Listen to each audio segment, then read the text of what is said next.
Hi, welcome to today's video. The US ISM Manufacturing PMI rose by 1.1 to 55.3 in March, thus gaining back some of the decline in February. The increase was broad among sub-indexes, with highest increase in the sub-index for employment. The PMI index has downshifted from an already high value, but still shows a solid growth in the US manufacturing sector. The Eurozone Manufacturing PMI confirms the downward outlook in the manufacturing sector in Europe. The PMI was 47.5, lower than the preliminary estimate, and showed contraction in the manufacturing industry. The PMI in most of the countries in the Eurozone declined. Some declined more than the preliminary estimates.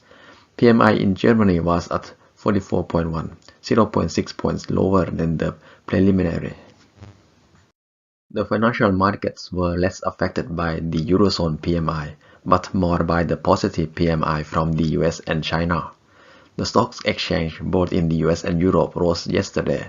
Also, the Asian stock exchange closed in positive today. And that's it for today's video. Check the video description for more details. Thank you for watching.